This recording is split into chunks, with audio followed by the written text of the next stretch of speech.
पाकिस्तान का एक ऐसा पोस्ट जो तख्ता पलट की ताकत रखता है और उस पोस्ट के लिए एक व्यक्ति जो रात दिन अपने आप को साबित करने के लिए लगा हुआ है और इस कदर उसकी वहाँ पर चलती है कि इंसान वहाँ पर खुले में सांस नहीं ले सकता है। आप हालिया मैं बात कर रही हूँ पाकिस्तान के पूर्व प्रधानमंत्री इमरान खान की स्थिति किसकी वजह से बनी हुई है, आसिम मुनिर से उनका कुछ पंगा जो आज इस कदर पहुंच चुका है कि दुनिया को पता नहीं चल पा रहा है कि वो जिंदा है भी या नहीं, और उनके पार्टी और उनके समर्थक सड़कों पर उतर चुके हैं इसी हालचाल को जानने के लिए। लेकिन इस बीच हम आज बात करने वाले हैं पाकिस्तान का एक ऐसा पोस्ट CDF पोस्ट जिसके लिए आसिम मुनिर अपना सिर पैर झोंक चुके हैं, यानी खुद को झोंक चुके हैं, किसी तरह उन्हें CDF बनना है। CDF क्या है और CDF बन के क्या शक्तियां उन्हें मिल जाने वाली हैं, इसी पर चर्चा करने के लिए मैं हूं ऋचा और मेरे साथ मौजूद है वैभव।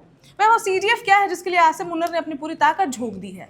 देखिए, जैसे हमारे देश में एक पोस्ट है CDS chief of defence staff, वैसे वहाँ पे CDF है चीफ ऑफ डिफेंस फोर्सेस। पहले इसका नाम कुछ और था, अभी हाल ही में नाम बदला गया है उसका। तो आसिम मुनीर उसके प्रमुख बनने वाले थे, पूरी प्रक्रिया शुरू हो चुकी थी। लेकिन देखिए, वहाँ पर औपचारिकताएं निभाई जाती हैं, प्रधानमंत्री के साइन हस्ताक्षर जरूरी होते हैं। लेकिन प्रधानमंत्री चले गए थे विदेशी यात्रा पर, शहबाज शरीफ, इसी वजह से वो मामला अभी अटका पड़ा है और इसी वजह से कहा जा रहा है कि शहबाज शरीफ क्या नहीं चाहते हैं कि इमरान खान CDF की पोस्ट पर पहुंचे, माफ़ कीजिए आसिम मुनीर CDF की पोस्ट पर पहुंचे।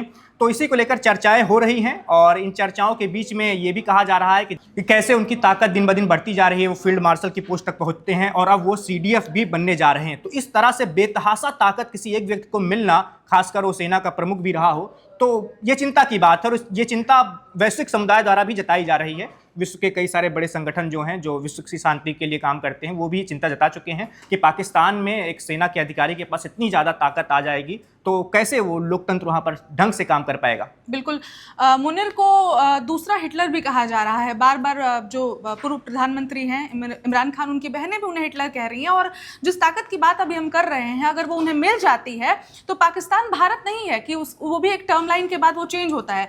वो अगर एक बार उस ताकत को वो पकड़ लेते हैं आसिम मुनिर, तो मुझे नहीं लगता है कि वो ताउम्र उस पोस्ट को कभी छोड़ने वाले हैं। यानी कि वो जब तक जीवित रहेंगे तब तक तो उस पोस्ट पर बरकरार रहेंगे। और समझ जाइए कि जिस व्यक्ति के पास अभी वो पोस्ट नहीं है, वो अभी इतना दम रखता है, इतनी ताकत रखता है कि वो जो चाहे एक उंगली पर एक खेल में वो तख्ता पलट कर सकता है।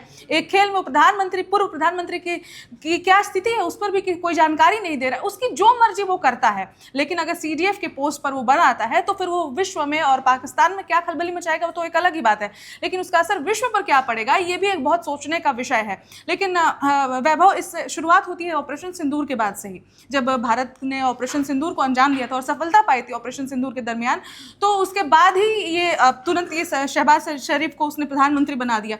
ये कहना गलत नहीं होगा कि आसिम मुनिर ने ही शहबाज शरीफ को प्रधानमंत्री बना दिया। इसका डिस्कशन हम ऑलरेडी कर चुके हैं कि प्रधानमंत्री को अगर अपनी सरकार चलानी है या कोई भी पार्टी है तो उसको मुनिर की सारी बातें माननी पड़ती हैं। और यही कारण है कि अभी तक ये सरकार मिलजुल कर चल रही थी, क्योंकि शहबाज शरीफ मुनिर के हाँ में हाँ मिला रहे थे, सर झुकाकर उसके आगे चल रहे थे। लेकिन अब जब CDF बनने की बात आ गई है तो जैसा कि वैभव ने ऑलरेडी आपको बताया कि अचानक से शहबाज शरीफ विदेश जाने की उनकी खबरें आने लगती हैं, तब जब उनको एक आधिकारिक तौर पर साइन करना है कि अब आसिम मुनिर को CDF बना दिया जाए। तो आप समझ जाइए कि जो आसिम मुनिर हैं, जो सेना प्रमुख हैं, उनसे पाकिस्तान की आवाम के साथ साथ पाकिस्तान की सरकार और प्रधानमंत्री भी किस कदर परेशान हैं, वो ये बात को दर्शाती है। और वो कब तक CDF बन तो जाएंगे ही, लेकिन कब तक बनते हैं और क्या कुछ और खेला वहाँ पर बिगड़ जाता है, ये एक सोचने और देखने का विषय है जिस पर हम नज़र बनाए हुए हैं और इसकी भी अपडेट आप तक पहुँचाते रहेंगे। Subscribe to One India and never miss an update. Download the One India app now.